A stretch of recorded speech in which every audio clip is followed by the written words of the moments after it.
Good morning to all of you. Vasu concept YouTube channel पे आप सभी का स्वागत है। आज की हमारी क्लास का टॉपिक है प्रेसिडेंट से पूछे गए क्वेश्चंस। राष्ट्रपति से अलग अलग एग्जाम में जो क्वेश्चन पूछे गए हैं उनको हम डिस्कस करने वाले हैं। राष्ट्रपति पे हमने डिटेल में पढ़ लिया है और आज हम लगाने वाले हैं क्वेश्चंस।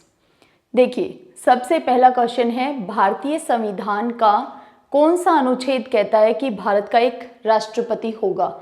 तो हमने देखा था आर्टिकल 52 ये कहता है कि भारत का एक राष्ट्रपति होगा। भाग 5 से शुरू होता है आर्टिकल 52।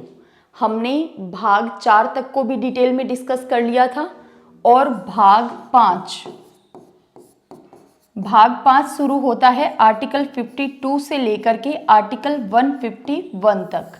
और इसमें सबसे पहले आर्टिकल 52 में दिया गया है कि भारत का एक राष्ट्रपति होगा। इसके अलावा हम हमेशा की तरह चारों ही ऑप्शन को डिटेल में देखेंगे। देखिए, आर्टिकल 61 राष्ट्रपति पे महाभियोग चलाने की प्रक्रिया का उल्लेख करता है। आर्टिकल 61 में इम्पीचमेंट के बारे में बताया गया है। आर्टिकल 62 बात करता है कि यदि राष्ट्रपति का पद रिक्त हो जाएगा तो उसमें चुनाव करवाने की समय की क्या अवधि रहेगी और साथ ही जो नया व्यक्ति राष्ट्रपति के रूप में चुना जाएगा उसकी पद की अवधि कितनी रहेगी, इस बात का उल्लेख किया गया है आर्टिकल 62 में। आर्टिकल 74 बात करता है कि राष्ट्रपति की सलाह के लिए एक मंत्री परिषद होगी जिसका प्रधान प्रधानमंत्री होगा।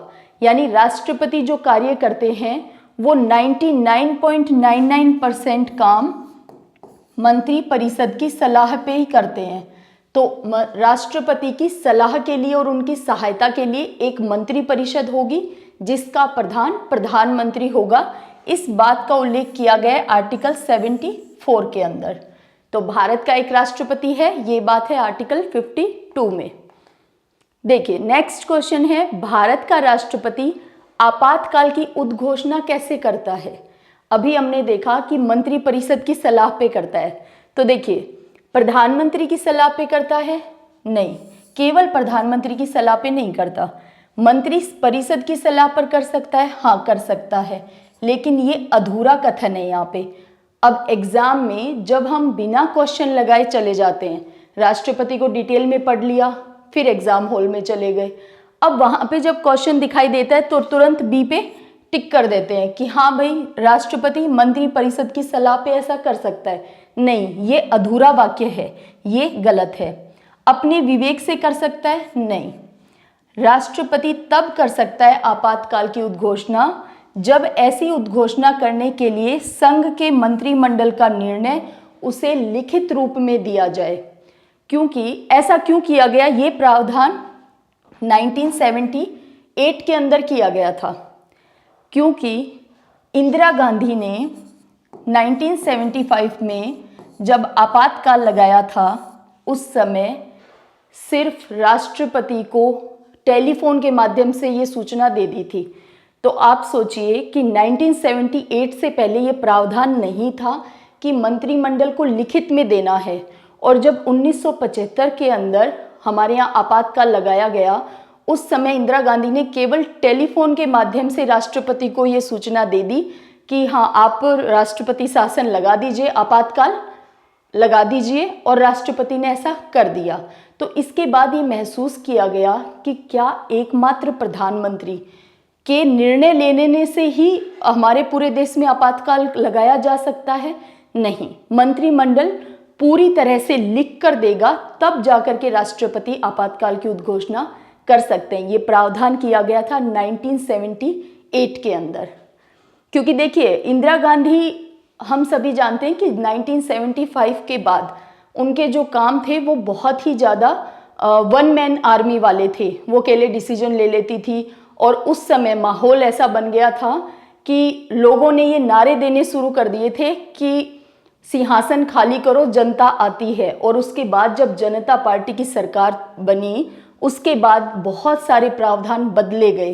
क्योंकि देखिए, जो 42वां संविधान संशोधन था उसमें बहुत सारे ऐसे चेंजेस कर दिए थे जिसमें संविधान में राष्ट्रपति की भूमिका को बहुत कम और प्रधानमंत्री, मंत्रिपरिषद, इनको बहुत ज़्यादा इंपॉर्टेंस दे दी थी। तो वो हम जब 42nd और 44th अमेंडमेंट को डिटेल में पढ़ेंगे तब हम देखेंगे कि 42वें संविधान संशोधन में कितने प्रावधान किए गए थे और फिर बाद में उनको कैसे 44 अमेंडमेंट के द्वारा चेंज किया गया था।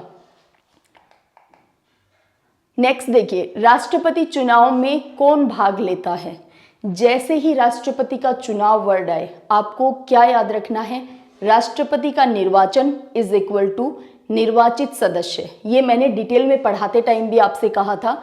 तो निर्वाचित सदस्य कहाँ के, लोकसभा के, राज्यसभा के और राज्यों की विधानसभा के, साथ ही दिल्ली और पांडिचेरी, क्योंकि इन दोनों जगह पे विधानसभा हैं तो यहाँ के भी निर्वाचित सदस्य।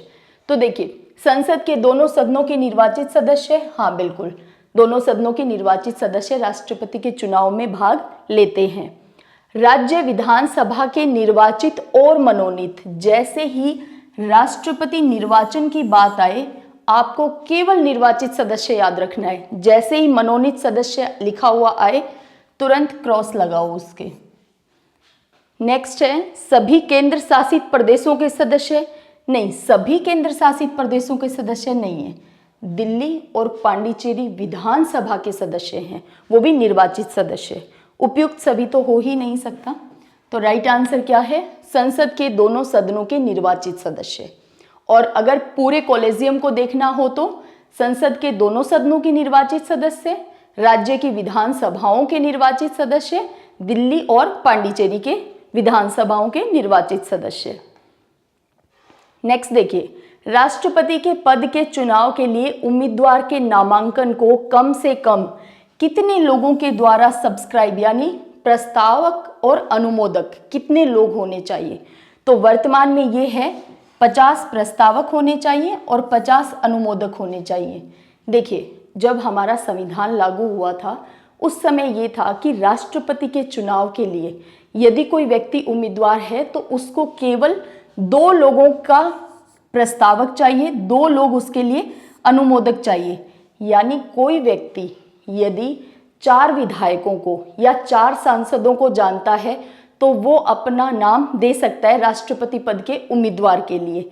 फिर ये देखा गया कि बहुत सारे ऐसे लोग हैं जो राष्ट्रपति चुनाव में भाग लेते हैं और उनको वोट नहीं मिलते। जैसे एक हरिराम करके व्यक्ति थे जिन्होंने लगातार 4 बार राष्ट्रपति पद के लिए अपना उम्मीदवारी में नाम दिया और चौथी बार तो ये हुआ कि इन 4 लोगों में से भी एक ने भी वोट नहीं दिया उनको। यानी जो 2 लोग उनके प्रस्तावक थे, 2 अनुमोदक थे, इन 4 लोगों ने भी उनको वोट नहीं दिया।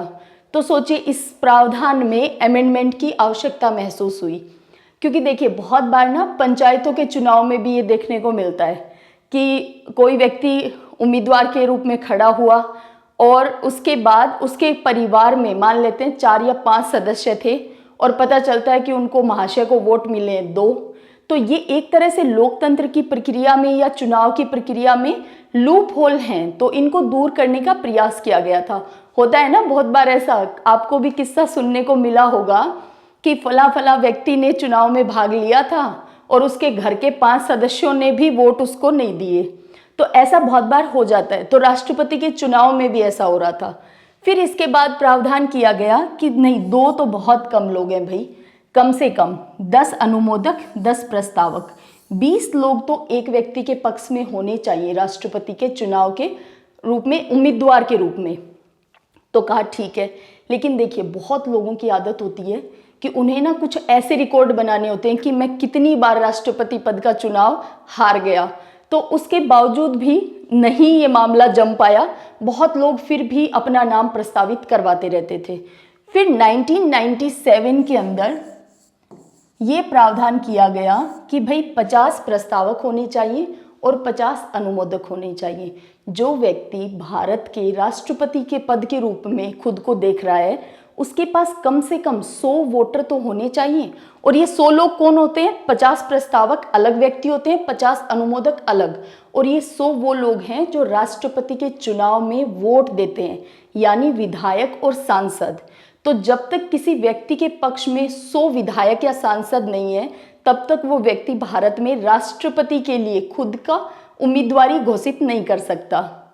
तो अभी 100 लोग चाहिए और याद ये रखना है कि ये 100 लोग किसी और के नाम के प्रस्तावक या अनुमोदक नहीं हो सकते हैं, सिर्फ एक ही व्यक्ति के। यानी जितने भी लोग राष्ट्रपति पद की उम्मीदवारी के लिए हैं उनको अलग अलग 100 व्यक्ति चाहिए सबको। ठीक है, चलिए नेक्स्ट है राष्ट्रपति बनने के लिए योग्यता। ये योग्यता हम सभी के पास है।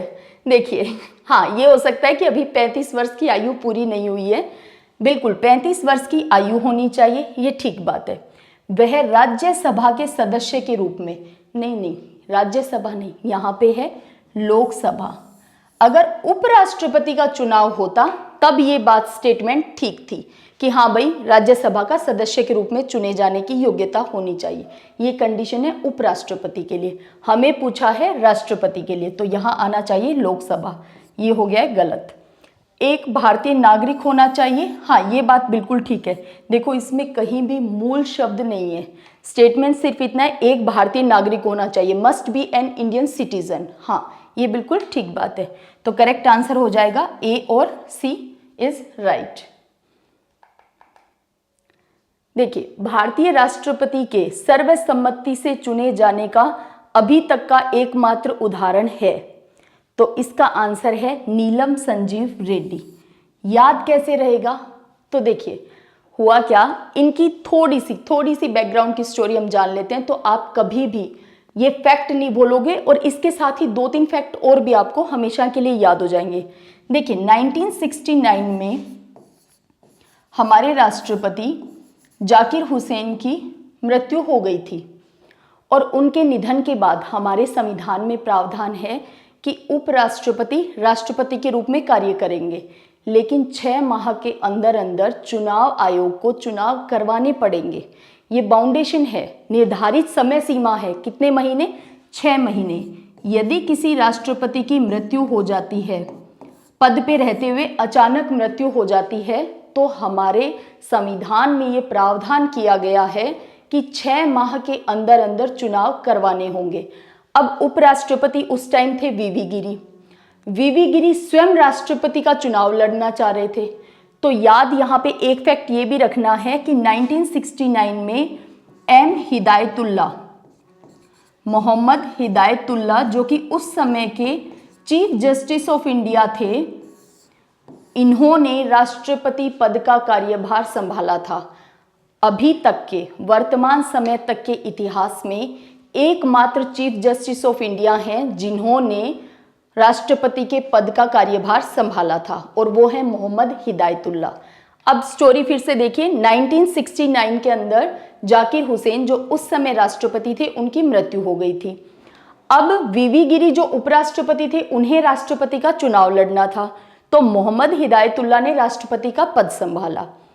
इधर 1969 आते आते इंदिरा गांधी और कांग्रेस के जो वरिष्ठ नेता थे, जैसे के कामराज हैं, इसके अलावा मोरारजी देसाई हैं, सी निजलिंगप्पा हैं, ये वो लोग थे जो कांग्रेस में एक बहुत अच्छा ओहदा रखते थे, वरिष्ठ सदस्य थे। इनके विचार और इंदिरा गांधी के विचार बिल्कुल नहीं मिल रहे थे। इंदिरा गांधी इस समय प्रधानमंत्री थी। अब कांग्रेस के इन वरिष्ठ नेताओं ने राष्ट्रपति के उम्मीदवार के रूप में नीलम संजीव रेड्डी का नाम रखा।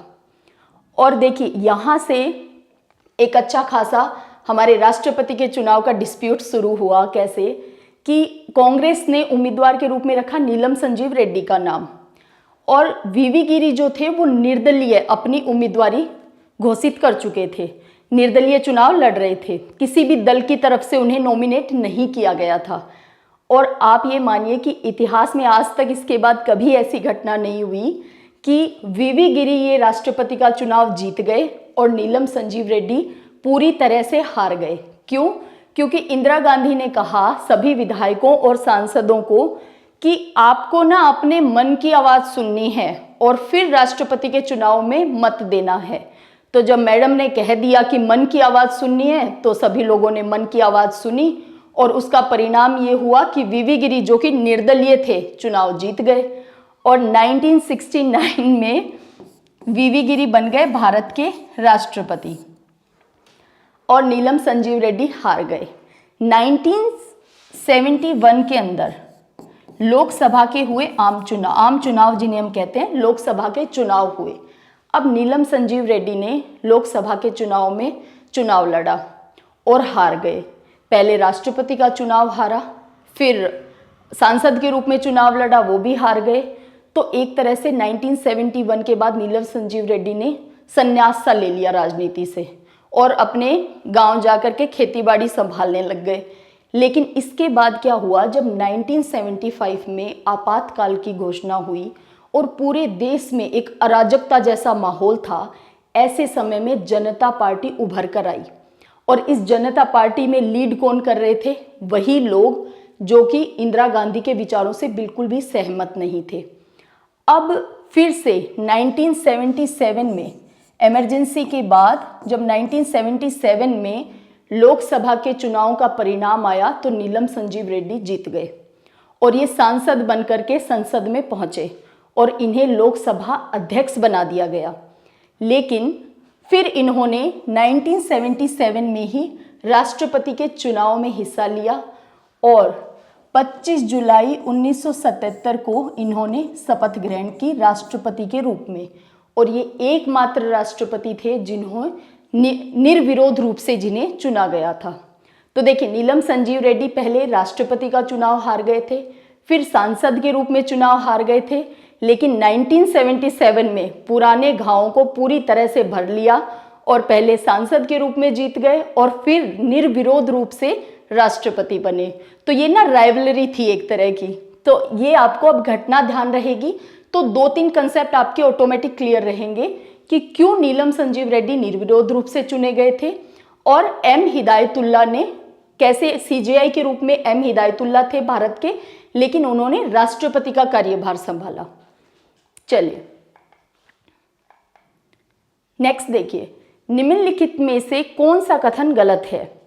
राज्य विधानसभा के निर्वाचित और मनोनीत सदस्य राष्ट्रपति के चुनाव में भाग लेते हैं? नहीं, राष्ट्रपति का चुनाव जैसे ही आपको दिखे और मनोनीत सदस्य है तो तुरंत क्रॉस लगाओ। केंद्रीय कार्यकारी में राष्ट्रपति, उपराष्ट्रपति, प्रधानमंत्री, भारत के महान्यायवादी शामिल हैं। हाँ, ये बात बिल्कुल ठीक है। देखिए, भाग 5 जो आर्टिकल 52 से शुरू होता है उसमें 52 से 78 तक एग्जीक्यूटिव के बारे में ही प्रावधान है। तो देखिए, केंद्रीय कार्यकारी में आपको याद रखना है राष्ट्रपति आते हैं, उपराष्ट्रपति, प्रधानमंत्री और भारत के महान्यायवादी शामिल होते हैं। इसके अलावा मंत्री परिषद भी शामिल होती है, ये आपको याद रखना है। संविधान के उल्लंघन के लिए राष्ट्रपति के खिलाफ महाभियोग शुरू किया जा सकता है। बिल्कुल, राष्ट्रपति के खिलाफ महाभियोग आर्टिकल 61 में दिया गया है और एकमात्र आधार है क्या? संविधान का उल्लंघन या संविधान का अतिक्रमण, जिसके आधार पे राष्ट्रपति पे महाभियोग चलाया जा सकता है। तो ये बात बिल्कुल ठीक है। अनुच्छेद 56 राष्ट्रपति के कार्यकाल की परिकल्पना करता है। बिल्कुल, ये बात भी ठीक है। तो सही कौन सा नहीं है? ए ऑप्शन गलत है, मनोनीत सदस्य भाग नहीं लेते। निम्नलिखित में से कौन सुमेलित नहीं है? आर्टिकल 54 राष्ट्रपति का चुनाव। बिल्कुल, हमने 54 और 55 दोनों को खूब डिटेल में देखा है। 54 राष्ट्रपति के चुनाव के बारे में कि कौन लोग वोटर हैं। इसके बाद 55 में राष्ट्रपति के चुनाव का तरीका। आर्टिकल 60 बात करता है महाभियोग की बात करता है आर्टिकल 61। आर्टिकल 60 बात करता है कि राष्ट्रपति शपथ क्या लेते हैं। तो राष्ट्रपति संविधान की रक्षा करने की और भारत की जनता की सेवा और कल्याण करने की शपथ लेते हैं। तो अनुच्छेद 60 बताता है राष्ट्रपति के द्वारा ली जाने वाली शपथ के बारे में। तो सुमेलित कौन नहीं है? तो आर्टिकल 60, ये वाला ऑप्शन सी सुमेलित नहीं है। आर्टिकल 1, 2, 3 बिल्कुल मैंने आपको बहुत अच्छे से याद करवाया था कि जैसे हम बचपन में दौड़ लगाने के लिए क्या करते थे, 1, 2, 3 और दौड़ना शुरू, ठीक वैसे ही दौड़ कर कानून बनाना है तो ये कहाँ है? 1, 2, 3 में। और दौड़कर कानून बनाने का मतलब है कि यदि संसद सत्र में नहीं है और ऐसी आवश्यकता महसूस हो रही है कि कानून बनाना पड़ेगा इसी समय में, तो राष्ट्रपति के पास ये पावर है कि वो अध्यादेश जारी कर सकते हैं। इसका उल्लेख है आर्टिकल 123 123 के अंदर। तो दौड़कर कानून बनाना 123 ये याद रखना है आपको। नेक्स्ट देखिए, निम्नलिखित कथनों पर विचार कीजिए। भारत का राष्ट्रपति अपना त्याग पत्र या तो उपराष्ट्रपति को या फिर भारत के मुख्य न्यायाधीश को सौंप सकते हैं। नहीं, कहीं से कहीं तक इसमें कोई कंफ्यूजन नहीं है। भारत का राष्ट्रपति त्याग पत्र केवल उपराष्ट्रपति को देते हैं, तो ये हो गया है गलत, ये स्टेटमेंट रॉन्ग है। राष्ट्रपति पर महाभियोग चलाने के आरोप पर संसद के किसी भी सदन के 1/3 सदस्यों के हस्ताक्षर होना अनिवार्य है। नहीं, 1/3 नहीं है, 1/4 1/4 सदस्य उनके हस्ताक्षर होने चाहिए। इसीलिए लैंग्वेज पे देखो, इसमें कहीं से कहीं तक कोई आर्टिकल नहीं दिया हुआ है, सिर्फ लैंग्वेज पे क्वेश्चन पूछ रखा है। अगला देखो, राष्ट्रपति के चुनाव में भाग लेने वाले सभी सदस्य राष्ट्रपति के महाभियोग की प्रक्रिया में शामिल होते हैं। नहीं, ये बात ठीक नहीं है। क्यों? क्योंकि राष्ट्रपति के महाभियोग सिर्फ और सिर्फ संसद के दोनों सदनों की भूमिका रहती है, लेकिन राष्ट्रपति के चुनाव में तो राज्यों की विधानसभा भी तो पार्टिसिपेट कर रही हैं। इसके अलावा दिल्ली और पांडिचेरी के जो विधायक हैं वो भी तो भाग ले रहे हैं। तो जो लोग राष्ट्रपति के चुनाव में भाग लेते हैं वो सभी महाभियोग में भाग नहीं लेते। ये बात आपको याद होनी चाहिए, क्योंकि डिटेल में क्लास पढ़ते समय हमने इस बात को बहुत तरीके से याद किया था। तो इसका आंसर हो जाएगा इनमें से कोई भी नहीं, क्योंकि सारे ही स्टेटमेंट क्या हैं, गलत दिए हुए हैं। भारतीय संविधान के किस अनुच्छेद में भारत का एक महान्यायवादी होने की परिकल्पना की गई है? तो आर्टिकल 76 बताता है कि भारत का एक महान्यायवादी होगा जिसकी नियुक्ति राष्ट्रपति के द्वारा की जाती है। राष्ट्रपति का पद कैसे रिक्त हो सकता है? हमने देखा था कि 4 तरीके से राष्ट्रपति का पद रिक्त हो सकता है। कैसे? पहली चीज, अपने कार्यकाल की समाप्ति पर। भाई 5 वर्ष का कार्यकाल दे रखा है, वो समाप्त हो गया तो राष्ट्रपति का पद रिक्त है। इसके अलावा राष्ट्रपति अपना इस्तीफा उपराष्ट्रपति को दे दें तो भी उनका पद रिक्त है। तीसरा कारण हमने देखा था, उनकी अचानक पद पे रहते हुए मृत्यु हो जाए तब भी वो पद रिक्त हो गया है। और फोर्थ हमने देखा था, महाभियोग के द्वारा राष्ट्रपति को हटाया जा सकता है। तो पद रिक्त होने की 2 कंडीशन तो यहाँ दे दी हैं। इसके अलावा केवल राज्यसभा में महाभियोग शुरू होने पर नहीं, केवल राज्यसभा में महाभियोग नहीं, महाभियोग की प्रक्रिया संसद के किसी भी सदन में शुरू की जा सकती है, लोकसभा में भी राज्यसभा में भी। तो केवल राज्यसभा में गलत है। तो आंसर हो जाएगा ए और बी। रिक्त हो सकता है इस्तीफा देने पे या फिर कार्यकाल की समाप्ति पे। निम्नलिखित में से कौन सा कथन सही नहीं है? एक तो इस चीज को बहुत ध्यान से पढ़ा करो। कभी कभी क्या होता है, हमें सारे ऑप्शन आ रहे होते हैं, उसके बावजूद हम क्वेश्चन गलत कराते हैं। क्यों? क्योंकि हमने ये जो कौन सा कथन सही है सही नहीं है इस पे ध्यान नहीं देते। तो क्वेश्चन को 2 बार जरूर पढ़ना है। तो कौन सा कथन सही नहीं है? राष्ट्रपति भारत के सैन्य बलों का प्रमुख है, ये बात तो बिल्कुल ठीक है। हमने देखा था कि तीनों ही सेनाओं का जो कमांडर है वो है हमारे राष्ट्रपति। राष्ट्रपति अनुसूचित जाति और जनजाति की स्थितियों की जांच के लिए एक आयोग नियुक्त कर सकते हैं, तो ये बात बिल्कुल ठीक है, एक जांच आयोग नियुक्त कर सकते हैं।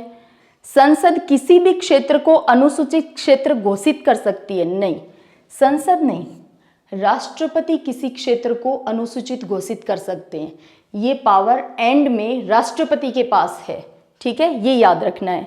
भारत के राष्ट्रपति वित्त आयोग के अध्यक्ष का चयन करते हैं, बिल्कुल हर 5 साल से राष्ट्रपति जो हैं वो वित्त आयोग का गठन करते हैं, उसके अध्यक्ष को नियुक्त करते हैं। वित्त आयोग के सदस्यों की नियुक्ति भी राष्ट्रपति के द्वारा की जाती है। तो यहाँ पे कौन सा कथन सही नहीं है? तो सी जो है वो सही नहीं है, क्योंकि संसद को नहीं, ये अधिकार राष्ट्रपति के पास है। निम्नलिखित में से किस लेख में राष्ट्रीय आपातकाल के प्रावधान का उल्लेख किया गया है? तो देखिए, राष्ट्रीय आपातकाल की बात चल रही है तो 352 के अंदर संवैधानिक आपातकाल जो राज्यों में लगाया जाता है वो 356 के अंदर है। 360 में हमने देखा था वित्तीय आपातकाल, जो भारत में आज तक कभी लगा नहीं है। और आर्टिकल 365 ये हम आपातकाल के दौरान डिटेल में पढ़ेंगे कि किस तरह से राज्य में संवैधानिक तंत्र विफल होने पे आर्टिकल 365 को भी 356 के साथ जोड़ करके ही देखा जाता है। तो राष्ट्रपति को इसके तहत कौन सी शक्तियां हैं? राष्ट्रपति पर महाभियोग कहाँ शुरू किया जा सकता है? तो केवल लोकसभा नहीं, अगर सिर्फ लोकसभा होता तो आंसर ठीक था, राज्यसभा होता तो भी ठीक था, क्योंकि लोकसभा में भी शुरू किया जा सकता है, राज्यसभा में भी, तो हम आंसर कर देते ए और बी। अभी केवल दे दिया है तो ऑप्शन हो गया है गलत। तो संसद के किसी भी सदन में, बिल्कुल, सुप्रीम कोर्ट तो इसमें कहीं से कहीं तक कोई भूमिका अदा करता ही नहीं है। सुप्रीम कोर्ट का तो ये काम है कि अगर राष्ट्रपति के चुनाव में कोई डिस्प्यूट होता है तब निर्णय कौन देगा? सुप्रीम कोर्ट, और वो निर्णय होगा अंतिम निर्णय। नेक्स्ट देखिए क्वेश्चन, भारत के संविधान के तहत कार्यपालिका का प्रमुख है, तो कार्यपालिका का प्रमुख राष्ट्रपति। आर्टिकल देखा था हमने 53, जिसमें कहा गया है कि भारत की कार्यपालिका का प्रमुख है राष्ट्रपति। आर्टिकल 53 में ये बात कही गई है। निम्नलिखित में से कौन भारत के राष्ट्रपति की शक्ति नहीं है? तो देखिए, राष्ट्रीय आपातकाल की घोषणा करना ये राष्ट्रपति की शक्ति है। इसके बाद राज्यों के मुख्यमंत्री की नियुक्ति। अब आप कभी कभी प्रैक्टिकल एग्जाम्पल के थ्रू भी क्वेश्चन को समझने का प्रयास किया करो। जैसे हम सभी के राज्यों में मुख्यमंत्री हैं, तो मुख्यमंत्री का चुनाव होता है, जनता सीधे भागीदारी निभाती है। कैसे? विधायकों का चुनाव होता है, और हमारे यहाँ विधायक, जिस दल को बहुमत प्राप्त हुआ है उस दल के विधायक अपने में से एक नेता चुनते हैं जिसे वो मुख्यमंत्री बनाते हैं। ये ठीक वैसी ही प्रक्रिया है जैसे बहुमत प्राप्त दल जो है वो केंद्र में जाकर के प्रधानमंत्री बनाते हैं, खुद में से ही एक नेता को चुनते हैं। तो ठीक वैसे ही यहाँ पे विधायकों का क्या है? प्रत्यक्ष चुनाव होता है, हम सभी जाकर के वोट देकर आते हैं। हमारे राज्य में जब भी चुनाव होते हैं, विधानसभा के चुनाव, तो हम सभी जाकर के वोट देकर आते हैं। और हम किसका चुनाव करते हैं? विधायक का। और वो जिस भी दल को बहुमत प्राप्त होता है उस दल के सभी लोग मिल करके निर्णय करते हैं कि उनमें से कौन मुख्यमंत्री बनेगा। तो ये बात बिल्कुल गलत हो गई है। मुख्य न्यायाधीश की नियुक्ति, बिल्कुल, चीफ जस्टिस ऑफ इंडिया की नियुक्ति राष्ट्रपति के द्वारा की जाती है। राज्यों के राज्यपाल की नियुक्ति, बिल्कुल, ये भी राष्ट्रपति के द्वारा की जाती है। तो कौन सी शक्ति नहीं है? ऑप्शन बी राइट आंसर है। मुख्यमंत्री की नियुक्ति करना ये नहीं है। भारत के राष्ट्रपति को पद की शपथ कौन दिलवाता है? तो आर्टिकल 60 में भारत के राष्ट्रपति की शपथ का वर्णन किया गया है, और भारत के मुख्य न्यायाधीश जो हैं, चीफ जस्टिस ऑफ इंडिया जो हैं, वो राष्ट्रपति को शपथ दिलवाते हैं। राष्ट्रपति किसका हिस्सा हैं? तो हमने देखा था हमारी जो संसद है वो लोकसभा प्लस राज्यसभा प्लस राष्ट्रपति, तीनों के मिलने से ही संसद बनती है। तो राष्ट्रपति किसका हिस्सा है? संसद का। कैसे? लोकसभा भी संसद का हिस्सा है और राज्यसभा भी संसद का हिस्सा है। कभी कभी बहुत छोटे क्वेश्चन होते हैं लेकिन वो भी कंफ्यूजन क्रिएट कर देते हैं, तो इसीलिए क्वेश्चन लगाने का अपना एक बेनिफिट है। किसे राष्ट्रपति द्वारा नियुक्त किया जाता है? तो अभी हमने देखा कि भाई राज्यपाल की नियुक्ति जो है वो राष्ट्रपति करते हैं, मुख्य चुनाव आयुक्त की भी राष्ट्रपति करते हैं, भारत के मुख्य न्यायाधीश की नियुक्ति भी राष्ट्रपति करते हैं। तो उपरोक्त सभी राइट आंसर हो जाएगा। राष्ट्रपति लोकसभा को किसकी सिफारिश पे भंग कर सकते हैं? देखिए, राष्ट्रपति जो हैं वो हमने देखा 99.99% काम मंत्री परिषद की सलाह पे ही करते हैं। तो यहाँ पे आंसर हो जाएगा सी, काउंसिल ऑफ मिनिस्टर्स।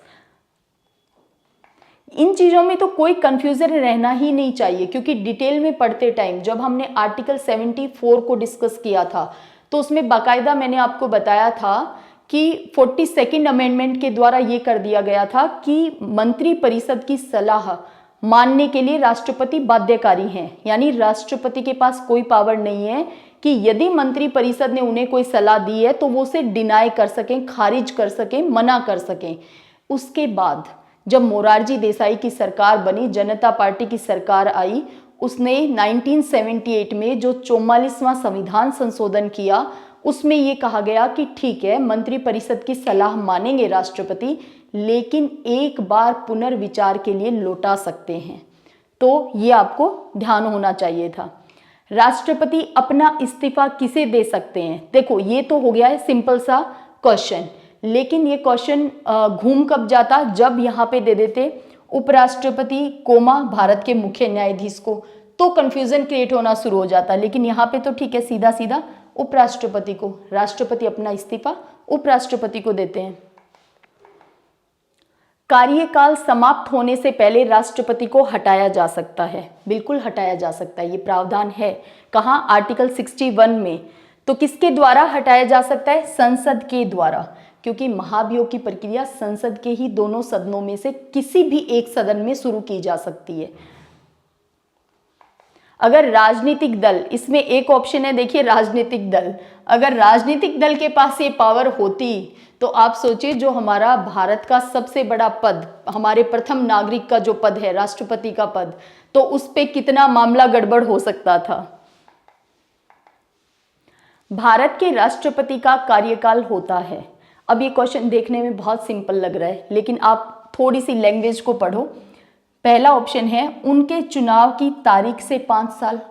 अब जब हम एग्जाम हॉल में बैठते हैं कि डिटेल में हमने राष्ट्रपति को पढ़ लिया, एग्जाम हॉल में हम पहुंच गए, वहां पे जब हम जैसे ही कोई ऐसा, और देखिए जो एग्जामिनर है, जो पेपर सेट करने वाले हैं, वो इसी तरह से पेपर सेट करते हैं कि जो पहले ऑप्शन दिखे उसी पे तुरंत आप टिक कर दो, क्योंकि एग्जाम नॉलेज के साथ साथ साइकोलॉजी का भी खेल है। आप कैसी मनस्थिति, कितने कॉन्फिडेंस के साथ एग्जाम हॉल में गए हैं। तो देखिए, ऑप्शन आपको हमेशा ही चारों देखने हैं। उनके चुनाव की तारीख से 5 साल नहीं, चुनाव की तारीख से 5 साल नहीं, उनके कार्यालय में प्रवेश करने की तिथि से 5 वर्ष। बिल्कुल याद ये रखना है कि राष्ट्रपति का पद सिंगल मिनट के लिए भी खाली नहीं रह सकता।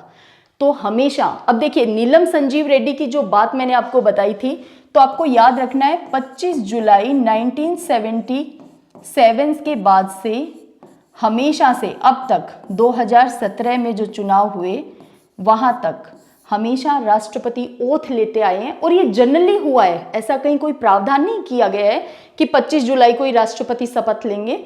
लेकिन हाँ, तब से लेकर अब तक राष्ट्रपति के चुनाव में कोई इशू भी नहीं आया, कोई डिस्प्यूट भी नहीं आया, किसी तरह की कोई अड़चन भी नहीं आई, तो वो कंटिन्यू मेंटेन है। कैसे?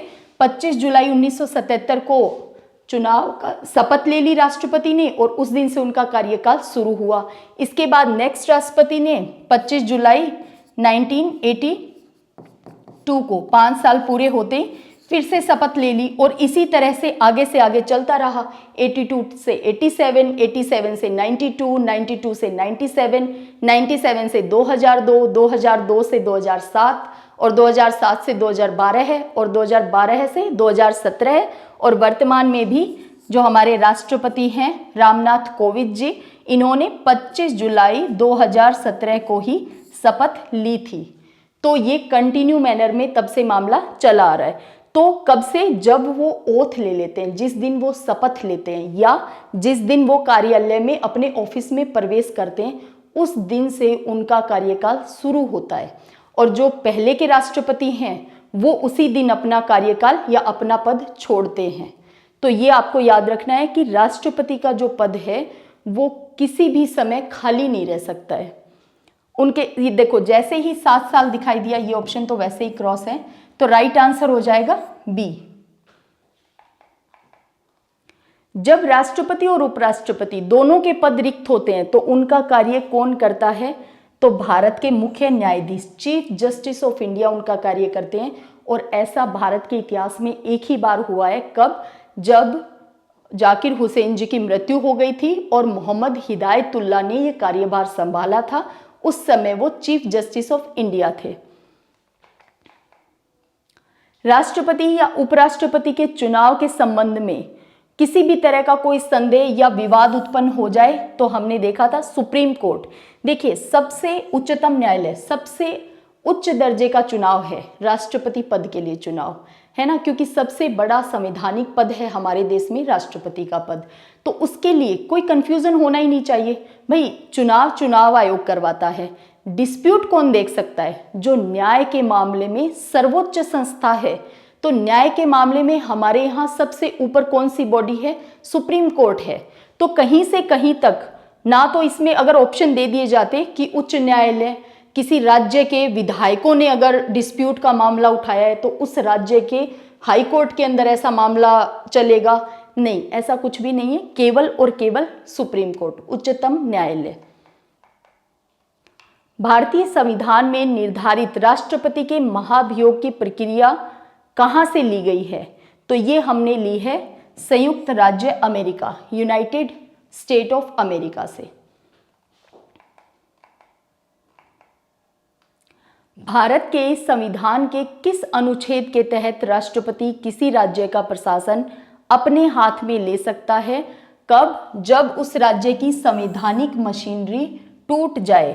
तो ऐसा आर्टिकल 356 के अंदर प्रावधान है कि यदि किसी राज्य में संवैधानिक तंत्र विफल हो जाता है, यानी उस राज्य की जो सरकार है वो संविधान के अनुसार कार्य नहीं कर रही है, तो राष्ट्रपति आर्टिकल 356 के तहत वहां पे राष्ट्रपति शासन लगा सकते हैं।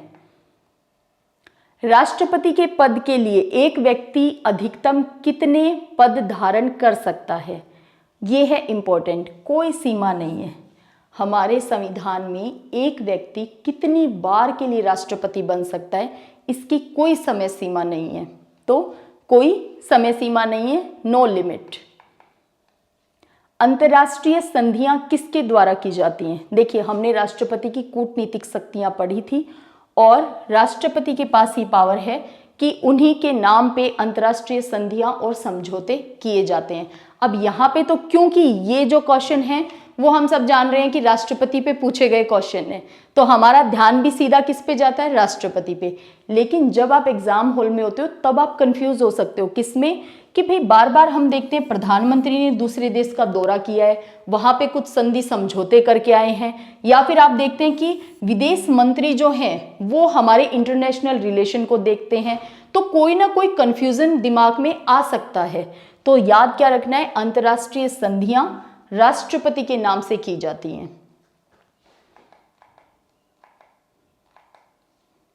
नेक्स्ट क्वेश्चन देखिए, लगातार 2 कार्यकालों के लिए चुने जाने वाले एकमात्र राष्ट्रपति कौन हैं? कौन है नहीं, कौन थे? तो ये थे राजेंद्र प्रसाद, जो लगातार 2 कार्यकाल के लिए चुने गए थे। 1950 से लेकर के हमारे संविधान के लागू होने से लेकर के 1962 तक। इसके बाद कोई भी व्यक्ति लगातार 2 बार राष्ट्रपति के पद के लिए नहीं चुना गया। तो एकमात्र राजेंद्र प्रसाद ही थे जिन्होंने लगातार 2 कार्यकाल किए थे। नेक्स्ट क्वेश्चन है कि किस राष्ट्रपति की कार्यालय में अपने कार्यकाल के दौरान मृत्यु हो गई थी? तो देखिए, जाकिर हुसैन, डॉक्टर जाकिर हुसैन, और इन्हीं की मृत्यु के बाद का जो हमने देखा था कि कैसे नीलम संजीव रेड्डी चुनाव हार गए थे राष्ट्रपति का, और वो पहले इंसान थे कि कांग्रेस ने जिन्हें उम्मीदवार के रूप में चुनाव लड़वाया और वो हार गए थे राष्ट्रपति का चुनाव। तो देखिए, डॉक्टर जाकिर हुसैन, इनकी मृत्यु राष्ट्रपति पद के दौरान ही हो गई थी। और इसके अलावा फखरुद्दीन अली अहमद, उनकी भी मृत्यु राष्ट्रपति पद के दौरान ही हो गई थी। तो 2 ऐसे व्यक्ति हैं जो अपना कार्यकाल राष्ट्रपति के रूप में पूरा नहीं कर पाए और पद के दौरान ही उनकी अचानक मृत्यु हो गई थी। तो एक है डॉक्टर जाकिर हुसैन और एक है फखरुद्दीन अली अहमद। SC, ST और OBC की स्थितियों की जांच के लिए आयोग की नियुक्ति कौन कर सकता है? तो ऐसी पावर है हमारे प्रेसिडेंट के पास। ये आपको ध्यान रखना है कि SC ST और OBC की स्थितियों की जांच के लिए आयोग की नियुक्ति कर सकते हैं। इससे पहले हमने देखा था कि अनुसूचित जाति और जनजाति के जो क्षेत्र घोषित हैं वो भी हमारे राष्ट्रपति के पास पावर है। राष्ट्रपति द्वारा लोकसभा और राज्यसभा के लिए मनोनीत सदस्यों की कुल संख्या है। इस क्वेश्चन पे बिल्कुल आप स्टार लगा लेना। रीजन क्या है? अभी तक वर्तमान तक ये संख्या थी 14, तो सी इसका राइट आंसर। कैसे? लोकसभा के अंदर यदि राष्ट्रपति को लगता है कि आंग्ल भारतीय समुदाय का प्रतिनिधित्व पूरा नहीं हुआ है तो वो 2 एंग्लो इंडियन को मनोनीत कर सकते थे लोकसभा के अंदर, और इसके अलावा 12 लोगों को राज्यसभा में मनोनीत कर सकते थे, अलग अलग क्षेत्र से, कला से, विज्ञान से। तो 12 लोगों को राज्यसभा में और 2 लोगों को लोकसभा में मनोनीत कर सकते थे, तो टोटल लोग हो गए हैं 14। लेकिन 25 जनवरी 2020 यहां से ये वाला प्रावधान खत्म हो गया है, ये प्रभावी नहीं रहा है। क्यों प्रभावी नहीं रहा? क्योंकि हमारे संविधान में ये लिखा ही गया था कि आंग्ल भारतीय समुदाय का प्रतिनिधित्व पूरा करने के लिए राष्ट्रपति 2 लोगों को मनोनीत कर सकते हैं, 2 एंग्लो इंडियन को मनोनीत कर सकते हैं, और ये प्रावधान संविधान के लागू होने के 70 वर्षों तक रहेगा। ये बात लिखी हुई थी। और आप देखिए कि हमारा संविधान 26 जनवरी 1950 को लागू हुआ, तो आप अब हिसाब लगा लीजिए कि 70 वर्ष पूरे होने पे ये प्रावधान अपने आप खत्म हो गया है। तो अभी अगर क्वेश्चन पूछा जाए तो ये आंसर रहेगा 12 है। क्यों? क्योंकि अब केवल राज्यसभा वाला मामला है। लेकिन आप ये देखिए कि इस समय की 25 जनवरी 2020 तक जो लोकसभा और राज्यों के अंदर विधानसभा, ये भी प्रावधान था कि राज्यपाल जो हैं वो विधानसभा में 1 एंग्लो इंडियन को मनोनीत कर सकते हैं राज्य की विधानसभा में, और राष्ट्रपति कर सकते हैं लोकसभा में। ये दोनों ही प्रावधान अब नहीं हैं। क्यों? क्योंकि 70 साल हमारे पूरे हो चुके हैं। लेकिन 25 जनवरी 2020 से पहले, जैसे 2019 में चुनाव हुए और राष्ट्रपति ने 2 एंग्लो इंडियन को मनोनीत कर दिया, तो वो अपने कार्यकाल को पूरा करेंगे, उन्हें बीच में नहीं हटाया जाएगा। हाँ, 25 जनवरी 2020 के बाद अगर कोई चुनाव राज्य में या फिर संसद के जो नेक्स्ट चुनाव होंगे, लोकसभा के जो चुनाव होंगे, उसमें राष्ट्रपति मनोनीत नहीं कर सकते। तो ये क्वेश्चन इंपॉर्टेंट हो सकता है, लैंग्वेज पे या किसी भी फैक्ट को देकर के क्वेश्चन पूछा जा सकता है। बाकायदा मैंने जब डिटेल में इस चीज को पढ़ाया था उस समय भी आर्टिकल सहित इन सारी फैक्ट्स को डिटेल में बताया था। देखिए, यदि किसी राष्ट्रपति की पद पे रहते हुए मृत्यु हो जाती है, जो कि हुई है हमारे यहाँ 2 बार ऐसा हुआ है कि राष्ट्रपति की पद पे रहते हुए मृत्यु हो गई, तो उपराष्ट्रपति राष्ट्रपति के रूप में अधिकतम अवधि के लिए कार्य कर सकते हैं। अब देखिए, उपराष्ट्रपति राष्ट्रपति के रूप में अधिकतम 6 महीने के लिए, 6 माह के लिए कार्य कर सकते हैं। ऐसा कहाँ लिखा गया है?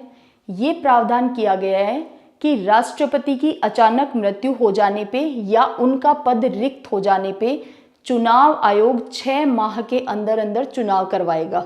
यानी ऑटोमेटिक अंडरस्टूड हो गया है कि उपराष्ट्रपति मैक्सिमम टू मैक्सिमम 6 महीने के लिए राष्ट्रपति के रूप में काम कर सकते हैं। तो आंसर हो जाएगा 6 महीने। कहीं से कहीं तक कोई कंफ्यूज होने की आवश्यकता ही नहीं है। बहुत बार आप ना ये पहले से अपने दिमाग में धारणा बना लेते हैं कि संविधान है या पॉलिटिकल साइंस है तो उसमें बहुत ज़्यादा कंफ्यूजन होगा ही होगा। ऐसा जरूरी नहीं है। बहुत सारी चीज़ें एकदम टू द पॉइंट और बहुत इजी मैनर में लिखी गई हैं, वो समझ में भी आ जाती हैं और अप्लाई भी बहुत इजी मैनर में हो जाती हैं। चलिए नेक्स्ट क्वेश्चन देखिए, किसके पास भारत संघ के भीतर एक नया राज्य बनाने की शक्ति है? जब हमने आर्टिकल 1 से लेकर 51 तक को डिटेल में पढ़ा था उस समय मैंने बताया भी था कि आर्टिकल 3 भाग 1 के तहत आर्टिकल 3 नए राज्यों के निर्माण की प्रक्रिया का उल्लेख करता है कि संसद जो है वो भारत के अंदर कोई नया राज्य बना सकती है, नाम में परिवर्तन कर सकती है।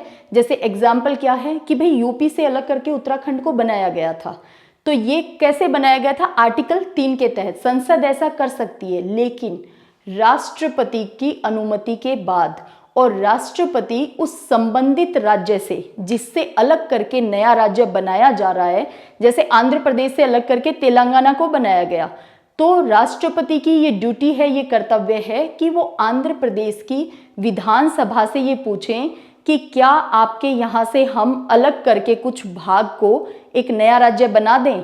लेकिन यहाँ पे याद सिर्फ ये रखना है कि विधानसभा क्या उत्तर देती है या क्या सलाह देती है, या इस बात पे हामी भरती है कि हाँ भी बना दीजिए, या मना करती है, इस बात का कोई फर्क राष्ट्रपति पे नहीं पड़ेगा।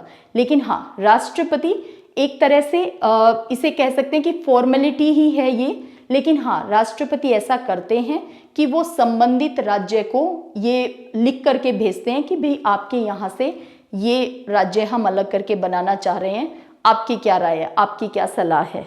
ठीक है, तो बिल्कुल ऐसा अधिकार किसके पास है? राष्ट्रपति के पास। देखिए यहाँ पे ऑप्शन ही ऐसे दिए हैं, लोकसभा अध्यक्ष को ऐसा अधिकार नहीं हो सकता। आप कंफ्यूज कब होते? जब इसमें साथ में संसद भी दे दिया जाता, तब आप कंफ्यूज हो सकते थे। केवल प्रधानमंत्री नहीं, देखिए सारे काम तो संसद जो करती है उसमें अंत में राष्ट्रपति के साइन, उनकी मोहर, उनकी अनुमति चाहिए ही होती है।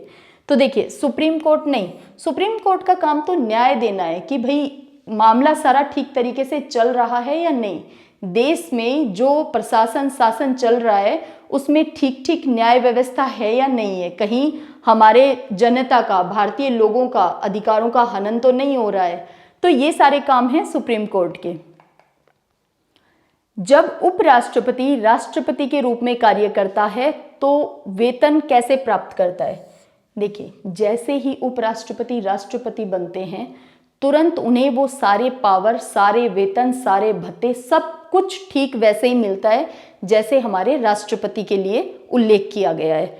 तो बिल्कुल राष्ट्रपति के रूप में। और उस समय पे, क्योंकि देखिए उपराष्ट्रपति जो हैं वो राज्यसभा के सभापति होते हैं, पदेन सभापति, यानी राज्यसभा का सभापति बनाने की नीड नहीं है उनको। जैसे ही किसी व्यक्ति ने उपराष्ट्रपति का पद धारण किया ऑटोमेटिक वो राज्यसभा के सभापति बन जाते हैं। और उपराष्ट्रपति के रूप में कोई वेतन भत्ते नहीं है। उपराष्ट्रपति जो हैं वो राज्यसभा के सभापति के रूप में सारे वेतन भत्ते सब कुछ उठाते हैं, वो सारी सुविधाएं लेते हैं। लेकिन जब उपराष्ट्रपति राष्ट्रपति बन जाते हैं उस समय पे उपराष्ट्रपति कोई भी काम राज्यसभा के सभापति के रूप में नहीं कर सकते। क्यों? क्योंकि वो इस समय क्या हैं? राष्ट्रपति हैं। तो वो सारे कर्तव्य, सारे काम उसी तरह से करेंगे जैसे हमारे राष्ट्रपति करते हैं। तो वेतन और भत्ते भी किस रूप में मिलेंगे? राष्ट्रपति के रूप में। और ऐसे समय में जब उपराष्ट्रपति ने राष्ट्रपति का पद धारण कर लिया है, इस समय पे राज्यसभा का उपसभापति जो हैं वो सभापति के रूप में कार्य करते हैं। तो ये आपको ध्यान रखना है। केंद्रीय मंत्री परिषद की नियुक्ति किसके द्वारा की जाती है? बिल्कुल राष्ट्रपति के द्वारा की जाती है, लेकिन प्रधानमंत्री की सलाह पर राष्ट्रपति के द्वारा की जाती है। प्रधानमंत्री बाकायदा लिस्ट बनाकर देते हैं और फिर राष्ट्रपति उन्हीं को नियुक्त करते हैं। तो अंतिम साइन, अंतिम मोहर, अंतिम ठप्पा जरूर राष्ट्रपति के नाम का लगता है, लेकिन यहाँ पे चॉइस का मामला है प्रधानमंत्री का। तो प्रधानमंत्री अपनी चॉइस से बताते हैं कि किसे मंत्री बनाना है, कौन मंत्री परिषद का हिस्सा होगा। तो केंद्रीय मंत्री परिषद की नियुक्ति राष्ट्रपति के द्वारा की जाती है, लेकिन प्रधानमंत्री की सलाह पर। ये बहुत सारे लैंग्वेज बेस्ड क्वेश्चन हैं, तो इनको बार बार करने से सारे के सारे कंफ्यूजन दूर हो जाते हैं और बिल्कुल फैक्ट्स टिप्स पे आ जाते हैं। किसी राज्य में राष्ट्रपति शासन अधिकतम अवधि के लिए जारी रखा जा सकता है। तो आप ये देखिए कि आर्टिकल 356 के तहत किसी राज्य में संवैधानिक तंत्र यदि विफल हो जाए तो वहां पे राष्ट्रपति शासन लगाया जा सकता है। मंत्री परिषद की सलाह पे राष्ट्रपति ऐसा करते हैं, लेकिन इसमें पूछा है अवधि। तो अवधि के लिए हमें 2-3 फैक्ट पता होने चाहिए।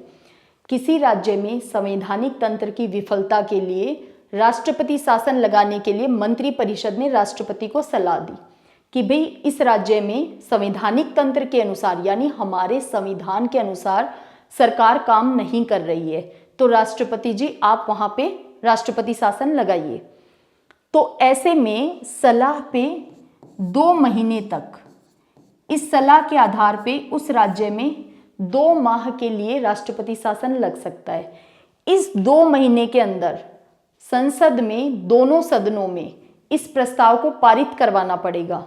यदि संसद में 2 महीनों में ये प्रस्ताव पारित नहीं होता है तो उसी समय 2 माह के अंत पे ही राष्ट्रपति शासन समाप्त हो जाएगा, आगे कंटिन्यू नहीं रहेगा। लेकिन यदि संसद ने इस प्रस्ताव को पारित कर दिया तो 6 महीने के लिए उस राज्य में राष्ट्रपति शासन लग जाता है, 6 महीने के लिए। अब यहाँ पे क्या पूछा है, राष्ट्रपति शासन की अधिकतम अवधि।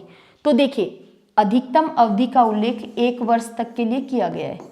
1 वर्ष तक के लिए राष्ट्रपति शासन लगाया जा सकता है, लेकिन 6 माह के बाद वापस संसद से उस प्रस्ताव को पारित करवाना पड़ेगा, तभी वो आगे कंटिन्यू रह पाएगा और 1 साल तक लगाया जा सकता है।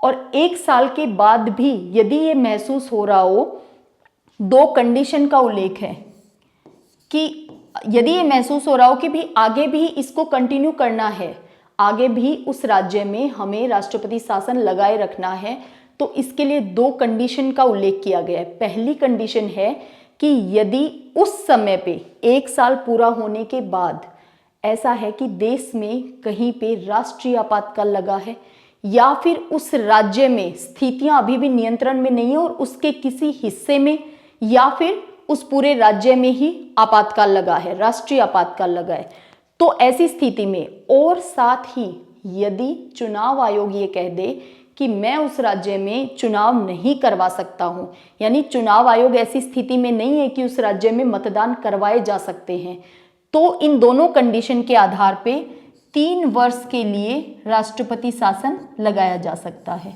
3 साल के लिए। अब इसमें एक्सेप्शन क्या है, पंजाब में 7 साल के लिए राष्ट्रपति शासन रहा था, तो यहाँ पे ये प्रावधान किया गया कि भाई पंजाब के मामले में इस 3 वर्ष को 5 वर्ष समझा जाएगा और उसके बाद लगा कि 5 वर्ष से भी ज़्यादा लगाए रखना पड़ेगा राष्ट्रपति शासन, तो फिर पंजाब के केस में ये वाला आर्टिकल काम नहीं करता, यानी पंजाब एक एक्सेप्शनल केस है। क्योंकि देखिए अगर किसी राज्य में 3 वर्ष से भी ज़्यादा यदि राष्ट्रपति शासन लगाए रखना है तो ऐसी स्थिति में संशोधन करना पड़ेगा, संविधान में ऐड करने पड़ेंगे प्रावधान, यानी संविधान संशोधन के द्वारा ही ऐसा संभव है कि 3 साल से भी ज़्यादा किसी राज्य में राष्ट्रपति शासन लगाया जा सके। तो यहाँ पे पूछा है मैक्सिमम अवधि, तो वो है 1 साल। 1 साल के बाद यदि 2 कंडीशन जो अभी मैंने बताई वो फुलफिल होती हैं तब 3 साल के लिए लगाया जा सकता है। तो देखिए यहाँ पे अधिकतम अवधि पूछी, अगर न्यूनतम अवधि पूछी जाती तो आंसर 1 साल नहीं होता। तो क्वेश्चन की लैंग्वेज पे कमांड होना ज़्यादा जरूरी है। अब नेक्स्ट देखिए, ये वैसा ही क्वेश्चन फिर से है, एक समय में किसी राज्य पर राष्ट्रपति शासन अधिकतम कितनी अवधि के लिए लगाया जा सकता है, मैक्सिमम, तो ये है 1 वर्ष, 1 साल के लिए मैक्सिमम लगाया जा सकता है। फिर उसे एक्सटेंड करना है तो कंडीशंस हैं उसके लिए लगाने को, मैंने अभी बताया कि पंजाब में 7 साल के लिए भी लगाया गया था। तो ये क्वेश्चन की लैंग्वेज जरूर ढंग से पढ़ना। नेक्स्ट है, निम्नलिखित में से कौन सा भारत के राष्ट्रपति के निर्वाचक मंडल का तो भाग है, यानी राष्ट्रपति के चुनाव में तो हिस्सा लेते हैं लेकिन महाभियोग में नहीं। तो देखिए लोकसभा और राज्यसभा इनके जो सदस्य हैं वो तो महाभियोग में भी पार्टिसिपेट करते हैं और इनके जो निर्वाचित सदस्य हैं वो राष्ट्रपति के चुनाव में भी भाग लेते हैं। राज्य की विधान परिषदें ये ना चुनाव में भाग लेती हैं ना ये महाभियोग में भाग लेती हैं। राज्य की विधानसभा, राज्यों की जो विधानसभाएं हैं वो राष्ट्रपति के चुनाव में भाग लेती हैं। क्यों? क्योंकि विधायकों को जनता के द्वारा प्रत्यक्ष रूप से निर्वाचित करके भेजा जाता है, तो हमने ये देखा है कि जितने भी निर्वाचित सदस्य हैं वो तो राष्ट्रपति के चुनाव में भाग लेते ही लेते हैं, लेकिन महाभियोग का जैसे ही नाम आए आपको केवल राज्यसभा और लोकसभा ये दो ही याद रखने हैं। महाभियोग का मतलब है लोकसभा के सदस्य और राज्यसभा के सदस्य, कहीं से कहीं तक विधानसभाएं इसमें नहीं होती। तो आंसर क्या हो जाएगा कि भाई राज्यों की विधानसभा जो है वो चुनाव में तो भाग लेती हैं लेकिन महाभियोग में भाग नहीं लेती हैं। नेक्स्ट देखिए, हमें विचार करना है भाई। पहला है, भारत के राष्ट्रपति के चुनाव से संबंधित किसी भी विवाद को किसी न्यायालय में चुनौती नहीं दी जा सकती। ये स्टेटमेंट तो हो गया है गलत। क्यों? क्योंकि भाई सुप्रीम कोर्ट में हम चुनौती दे सकते हैं। दूसरा है, यदि निर्वाचक मंडल पूरा नहीं होता तो निर्वाचक मंडल के बाकी सदस्य निर्वाचक मंडल की संख्या पूर्ण होने तक अपना वोट नहीं दे सकते। नहीं, आर्टिकल 71 में ये स्पष्ट प्रावधान किया गया है। अनुच्छेद 71 ये कहता है कि यदि निर्वाचक मंडल पूरा नहीं है तब भी राष्ट्रपति का चुनाव होगा। किसी भी स्थिति में राष्ट्रपति के चुनाव को नहीं रोका जाएगा। तो देखिए, अगर पूरा नहीं होता है कोई दिक्कत नहीं है, तब भी राष्ट्रपति का चुनाव होगा। तो ये स्टेटमेंट भी गलत है। तो हमें क्या पूछा है? अब यहाँ पे देखो स्टेटमेंट दोनों गलत दे दिए। पूछा क्या है, कौन सा कथन सही है? तो ना तो एक सही है और ना ही दो। और इसी तरह के क्वेश्चन सबसे ज्यादा गलत होते हैं एग्जाम में। देखिए, भारत के राष्ट्रपति किस अनुच्छेद के तहत संवैधानिक आपातकाल की घोषणा कर सकते हैं? तो आर्टिकल 356 के तहत राष्ट्रपति संवैधानिक तंत्र की विफलता के आधार पे राज्य में संवैधानिक आपातकाल लगा सकते हैं। भारत के राष्ट्रपति के संदर्भ में निम्नलिखित कथनों पे विचार करना है। ये क्वेश्चन एग्जाम में सबसे ज्यादा टेंशन देते हैं, सबसे ज्यादा तनाव विचार करना है, और ये विचार बहुत खतरनाक किस्म का करवाते हैं। देखिए, यदि संसद के किसी भी सदन का कोई भी सदस्य राष्ट्रपति बन जाता है, संसद के किसी भी सदन का यानी लोकसभा या राज्यसभा का कोई सदस्य है और वो राष्ट्रपति बन गया है, तो वह 6 महीने की अवधि तक सदस्य बना रह सकता है? नहीं। जिस दिन संसद के किसी भी सदस्य ने राष्ट्रपति के रूप में चुनाव लड़ करके जीत करके शपथ ग्रहण कर ली है, यानी अपना कार्यालय अपना ऑफिस ले लिया है, शपथ ले ली है, ओथ ले ली है, उसी दिन से संसद हो चाहे राज्य की विधानसभा हो, वहां पे उस व्यक्ति का पद खाली माना जाता है, रिक्त माना जाता है। और क्या माना जाता है कि अब ये इंसान राष्ट्रपति हैं हमारे। तो इसीलिए ये स्टेटमेंट ध्यान रखना है कि संसद का कोई भी व्यक्ति है, यदि वो राष्ट्रपति बन जाता है तो उसी दिन से, जिस दिन वो राष्ट्रपति पद की शपथ ग्रहण करता है, उसी दिन से उसका जो संसद में या राज्य की विधानसभा में जिस किसी पद पे, मंत्री के पद पे, सांसद के रूप में, विधायक के रूप में, किसी भी रूप में वो है, वो पद रिक्त मान लिया जाता है और अब वो क्या माने जाते हैं? भारत के राष्ट्रपति। दूसरा है, भारत का राष्ट्रपति संसद द्वारा यथा निर्धारित विशेषाधिकारों को प्राप्त करने का हकदार होता है। ये बात ठीक है। भारत के जो राष्ट्रपति हैं वो संसद द्वारा जो उनके विशेषाधिकार हैं उनको प्राप्त करने के हकदार होते हैं। ये संसद को अधिकार दिया गया है कि वो समय समय पे ये कानून नियम बना सकती हैं। राष्ट्रपति के कार्यकाल के दौरान उनको दिए जाने वाले भत्तों में कटौती नहीं की जा सकती। बिल्कुल डिटेल में क्लास पढ़ते समय हमने देखा था कि राष्ट्रपति जब पद पे हैं उनके कार्यकाल के दौरान किसी भी तरह के वेतन भत्ते में कटौती नहीं की जा सकती। ये बिल्कुल सही है। तो इसका आंसर हो जाएगा 2 और 3, ये दोनों ही क्या हैं? सही हैं। नेक्स्ट है, निम्नलिखित में से कौन भारत के राष्ट्रपति को अपना त्यागपत्र नहीं देता है? नहीं देता है। तो देखिए, राज्यपाल की नियुक्ति भी राष्ट्रपति के द्वारा की जाती है, राज्यपाल त्यागपत्र भी राष्ट्रपति को सौंपते हैं। सुप्रीम कोर्ट के जो जज हैं इनकी नियुक्ति भी राष्ट्रपति करते हैं, ये जो हैं अपना त्यागपत्र भी राष्ट्रपति को देते हैं। उच्च न्यायालयों के न्यायाधीश, बिल्कुल ये भी राष्ट्रपति को अपना त्यागपत्र सौंपते हैं। लोकसभा का अध्यक्ष लोकसभा के उपाध्यक्ष को अपना त्यागपत्र सौंपते हैं। तो ये हो जाएगा इसका आंसर कि लोकसभा का जो अध्यक्ष है वो राष्ट्रपति को अपना त्यागपत्र नहीं सौंपते। क्यों? क्योंकि वो लोकसभा के उपाध्यक्ष को अपना त्यागपत्र सौंपते हैं। नेक्स्ट देखिए, राष्ट्रपति की अध्यादेश जारी करने की शक्ति के संदर्भ में विचार करना है। देखिए, आर्टिकल 123 के तहत राष्ट्रपति अध्यादेश जारी करते हैं।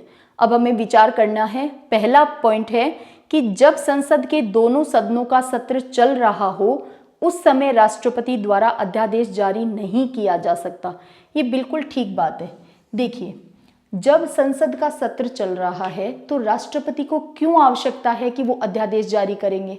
भाई, कोई नियम कानून बनाना है तो वो संसद में, लोकसभा में, राज्यसभा में पास होकर के फिर राष्ट्रपति के पास पहुंचना चाहिए, फिर राष्ट्रपति उस पर साइन करेंगे। लेकिन अगर संसद सत्र में नहीं है और कोई ऐसी परिस्थिति आ गई है जिसमें नियम कानून बनाना ही पड़ेगा, तब ऐसी पावर राष्ट्रपति को दी गई है कि वो अध्यादेश जारी कर सकते हैं। तो ये स्टेटमेंट बिल्कुल ठीक है यदि संसद का सत्र चल रहा है, क्योंकि लोकसभा में जनता अपना प्रतिनिधित्व करती है, यानी अपने लोग, जो जनता है भारत की, वो चुन करके भेजती है वहां पे लोगों को। तो सोचिए, जब वो पूरी विचार विमर्श के बाद, और वहां पे बहुमत दल प्राप्त तो होता ही होता है, इसके अलावा अपोजिशन पार्टी भी होती है, तो कोई भी नियम कानून बनता है तो पूरा विचार विमर्श बहस उसके बाद वो कानून बनता है। तो ऐसा नहीं होना चाहिए कि राष्ट्रपति सीधे ही सारे कानून बना दें।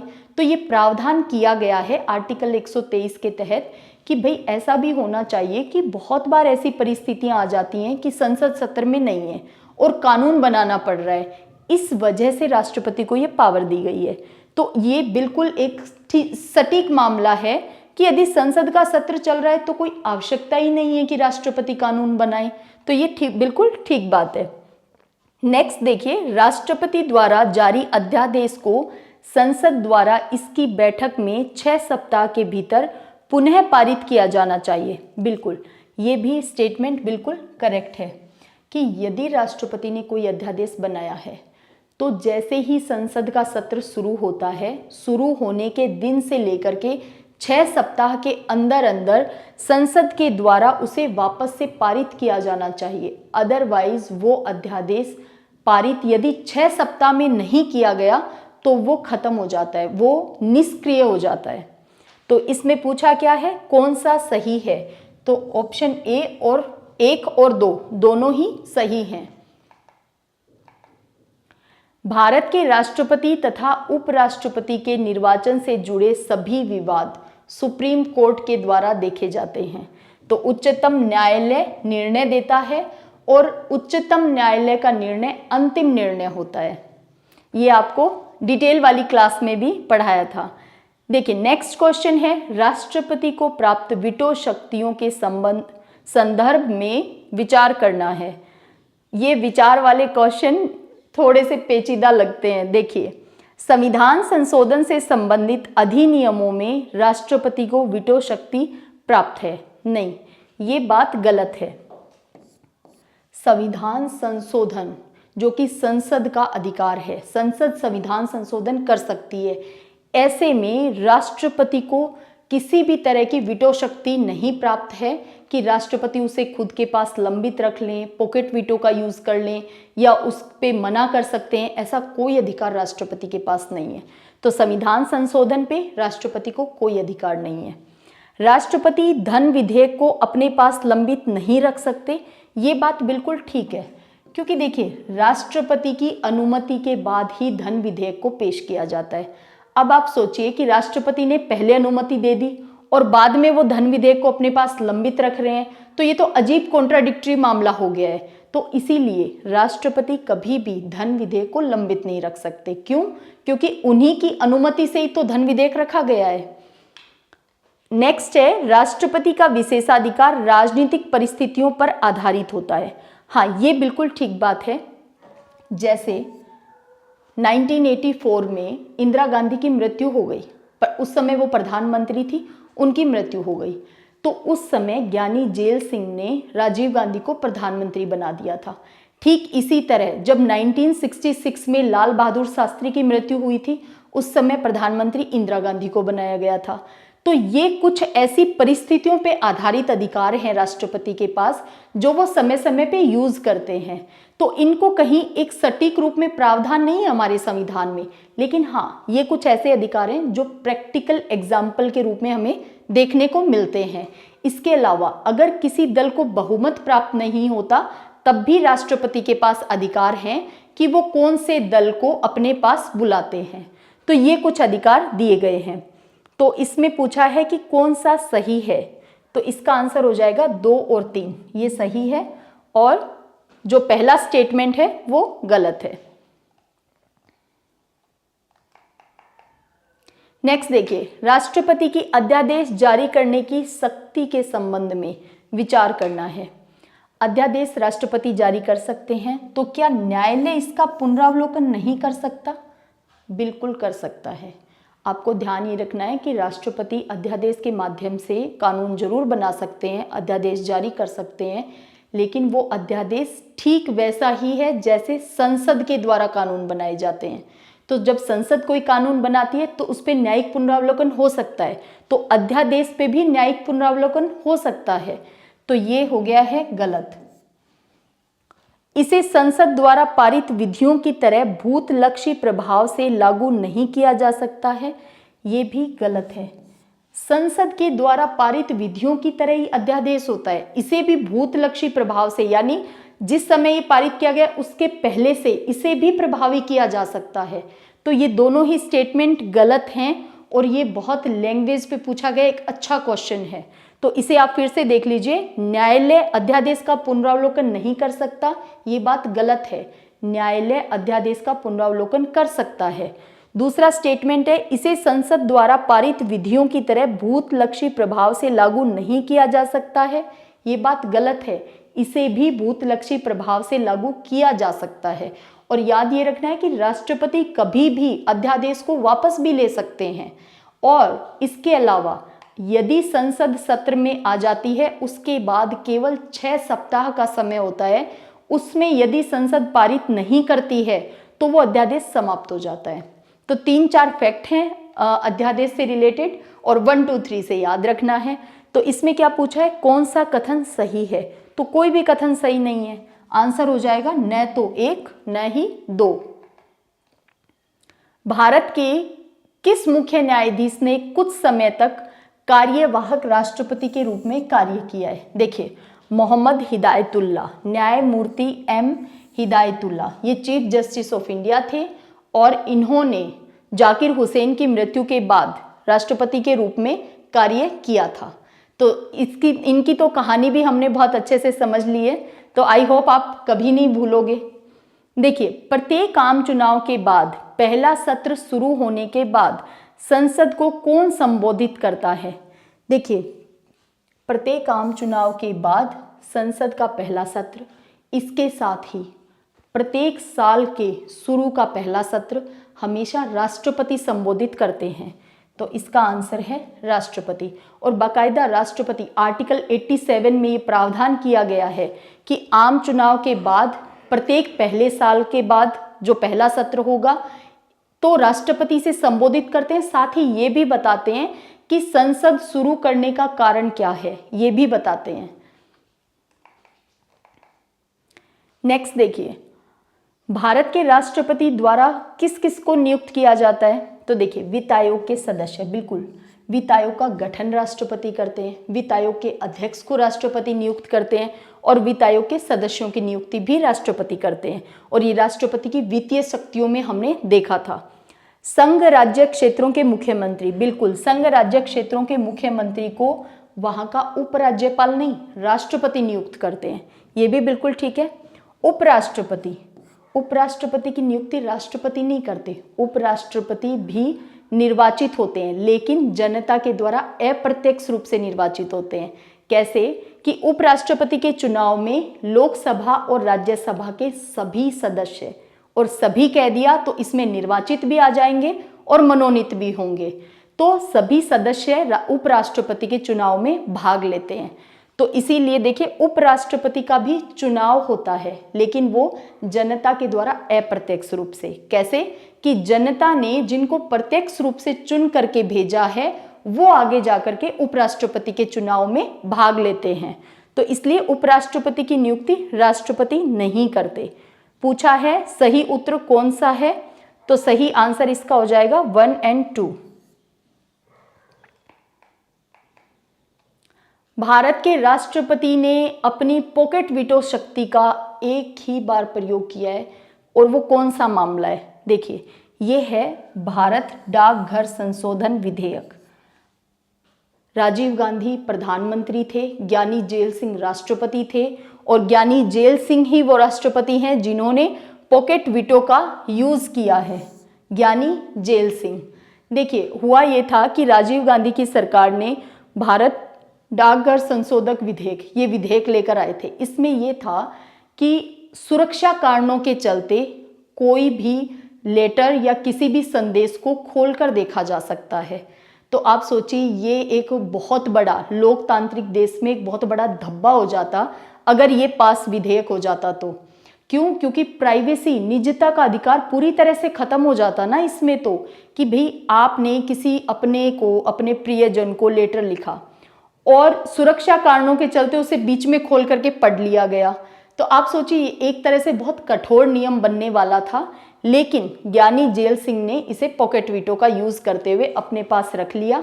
और पॉकेट वीटो का मतलब होता है अब वो ज्ञानी जेल सिंह की पॉकेट में था, उन्हीं के साथ वो चला गया।